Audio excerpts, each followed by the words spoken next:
লোভে পাপ আৰু পাপে মৃত্যু এই কথাষাৰ বোলে ছোৱালীৰ ক্ষেত্ৰত প্ৰযোজ্য হয়।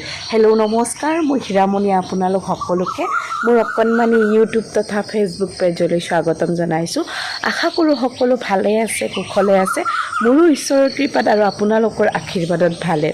আমাৰ সমাজৰ আধা সংখ্যকৰো বেছি সংখ্যক ছোৱালীয়ে ল'ৰাজনৰ চাকৰি বা ল'ৰাজনৰ সম্পত্তি চাই বিয়া হয়। অপ্ৰিয় হ'লেও সত্য এই কথাষাৰ মানি ল'ব লাগিব যে কিছুমান ছোৱালীতো ল'ৰাজনৰ পৈতৃক সম্পত্তি চাইও বিয়া হয়। আনকি ল'ৰাজনৰ বাপেকে চাকৰি কৰে নে নকৰে সেই কথাষাৰো চাই কিনে বিয়া হয়।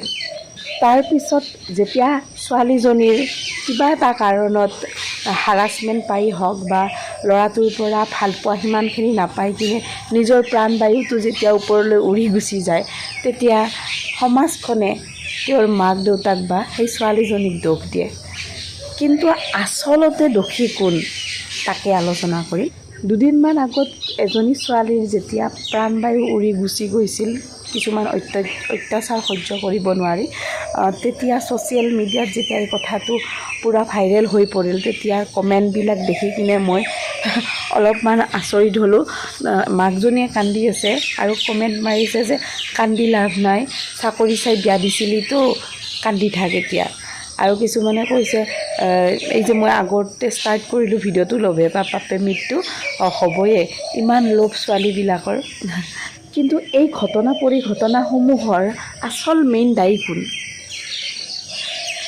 যেতিয়া এজনী ছোৱালী দুখীয়া ঘৰৰ ল'ৰাৰ লগত বিয়া হ'ব, তেতিয়া কাষৰ মানুহবিলাক জোৰোণ চাবলৈ যেতিয়া যাব, তেতিয়া জোৰোণত যেতিয়া সাধাৰণ সাজপাৰ বা সাধাৰণ গহনা দিব, তেতিয়া কি ক'ব? বেচেৰীৰ ভাগ্যই ভাল নহয়, অমুকৰ ছোৱালীজনীৰ ইমান দিছে, ইমান কাপোৰ দিছে, ইমান সেই তাইৰ ভাগ্যই ভাল নহয়। তাৰপিছত মাকৰ কাষত যাব, ছোৱালীজনীৰ মাকৰ কাষত যাব, তোমালোকৰ তাই ইমান কম গহনা দিছে, ইমান কম কাপোৰ দিছে, ল'ৰাটো ইমান ভাল কাম নকৰে ন, ক'ৰ পৰানো দিব, ভালেই দিয়া, হ'ব দিয়া, সেনেকৈ সন্তুষ্ট ল'বিবা। ঠাট্টাসুৰত এইবিলাক কথা ক'বলৈ ধৰে। চাওক তেতিয়া মনত কেনেকুৱা ভাৱ আহিব পাৰে। এজনী ছোৱালী যিজন ল'ৰাৰ লগত এজনী ছোৱালী বিয়া হ'ব, সেই ল'ৰাজনৰ ধন সম্পত্তি কিমান বা সেই ল'ৰাজনে কি কৰে, কিন্তু সেই ল'ৰাজন চৰিত্ৰৱান হয় নে নহয় সেই কথাষাৰ কোনো নুসুধে। এনেকৈ নুসুধে ল'ৰাজন তামোল খায়নে, চাধা খায়নে, মদ খায়নে, নাখায় ন, ভাল দে তেতিয়া, এনেকৈ নুসুধে ল'ৰাজন কি কৰে। যদি ল'ৰাজন কিবা কাৰণত কোম্পানীত চাকৰি কৰা হৈছে কেনেকৈ খাব, আৰু যদি কিবা কাৰণত ল'ৰাজন যদি অলপমান পঢ়াত দুৰ্বল বা ইমান ভাল ডিগ্ৰী নাই, তেতিয়াহ'লে ক'ব কি এই পঢ়া পাতি নাই, একো নাই। কিন্তু ল'ৰাজন যে চৰিত্ৰৱান সেইটো কোনেও নুসুধে। আৰু যেতিয়া এজনী ছোৱালী ধনী ঘৰৰ লগত বিয়া হ'ব, কাষৰ মানুহৰ কথা, বা অমুকৰ ছোৱালীজনীৰ ইমান ভাগ্য, অমুকৰ মায়াক কি ভাগ্য চাবি, কি সোণ দিছে, চব দিছে, হাতে গ'লে নিদিয়া ঠাই নাই, তাৰমানে সোণে চব। আৰু তোমাৰ কাপোৰ 20 যোৰমান কাপোৰ দিছে, বেলেগ ভাগ্য। এতিয়া ভাবক, যিখন সমাজত ল'ৰাজনে কি কৰে, ল'ৰাজনৰ পইচা চাই ছোৱালীজনীৰ ভাগ্য নিৰ্মাণ কৰে, সেই সমাজখনে এই কথাটো ক'লে নুশুৱাই যে ছোৱালীজনীৰ লোভ আছে, যাৰ কাৰণে চাকৰিয়ালৰ লগত বিয়া হৈ কিনে মৰি গ'ল। কেনেকৈ নুশুৱাই, কাৰণ কিয় সমাজ ব্যৱস্থাটোৱে এনেকুৱা আমাৰ। আপোনাৰ মই নিজে ভুক্তভোগী, মই ধনৰ অলপমান দুখীয়া কাৰণে কিমান অৱহেলিত হৈছোঁ। আপোনাৰ যেতিয়া এজনী ছোৱালী দুখীয়া ঘৰৰ এটাত বিয়া হৈ যায়, তেতিয়া কি হয় জানে, অঙহী বঙহীয়ে কোনোদিনে ভাত খাবতো নামাতে, চাহ খাবও নামাতে। তো ভাবক, এজনী ছোৱালী ধনী ঘৰৰ ল'ৰাৰ লগত বিয়া হ'বৰ কাৰণে ইনস্পায়াৰ হ'বনে, দুখীয়া ঘৰৰ ল'ৰাৰ লগত বিয়া হ'বৰ কাৰণে ইনস্পায়াৰ হ'ব? সৎ চৰিত্ৰৱান হ'লেও নহয়, লগা হ'লে মদ খাই একদম পৰি থাকক, তথাপিতো এই ছোৱালীজনী সেইটোৰ লগতে বিয়া হ'ব ইচ্ছা কৰিব পইচা থাকিলে। কাৰণ সমাজ ব্যৱস্থাটো এনেকুৱা। সমস্যাবিলাক ঠিক কৰক, তাৰপিছত ছোৱালীসকলক দোষ দিব আহিব। আৰু এতিয়া আহি গ'লোঁ আপোনাৰ পাকঘৰত।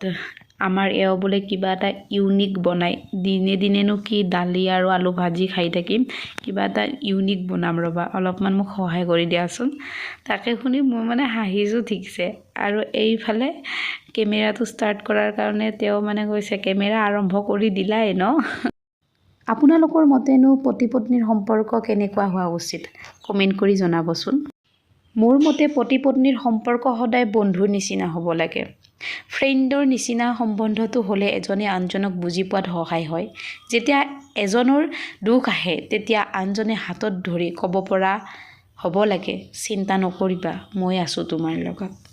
বন্ধুত্ব সম্পৰ্কটো অমূল্য ৰত্ন। মই ভাবোঁ যদি পতি পত্নীয়ে এজনে আনজনৰ ভাল বন্ধু হ'ব পাৰে তেতিয়া জীৱনটো সুখৰ হয়। বুজাবুজি জীৱনটো সুখী কৰে, পইচা বা সম্পত্তি নহয়। আৰু এইফালে মোৰ মানুহজনে ইউনিক ষ্টাইলত কিবা বনাব বুলি দালি তিয়াই থৈ দিছিল। এতিয়া দালিখিনিৰ পৰা পানী যাবৰ কাৰণে চেকনিখনত দালিখিনি বাকি থৈ দিছে।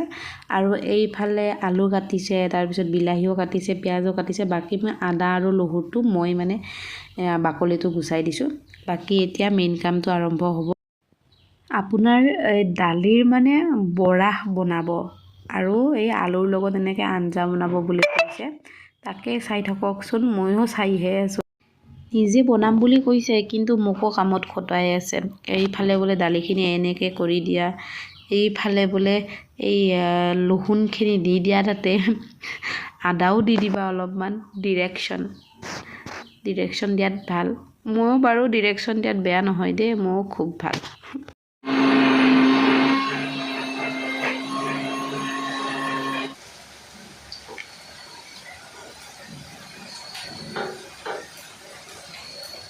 আৰু এইফালে ভজা কামটো মোক দি দিছে। মোক কৈছে কি তুমি ভজাত ভাল, মালপোৱা চালপোৱা বনালে ভিতৰত কেঁচাটো নাথাকে, মোৰ অলপমান থাকি যায়, তুমিয়ে বনোৱা বোলো। মই মনেদি ভাবিছোঁ মোৰ প্ৰশংসা কৰিছে নে মোক প্ৰশংসা কৰি কিনে কামত খটুৱাইছে। কথাটো বাৰু সঁচা হয়নে? মই বাৰু সঁচাকৈ ভাজিব জানোনে? কাৰণ কিয় মোৰ মালপোৱা বনালে কেতিয়াবা মানে কেঁচা থাকি যায় ভিতৰত। নাজানো দেই তেওঁৰ লীলা কি।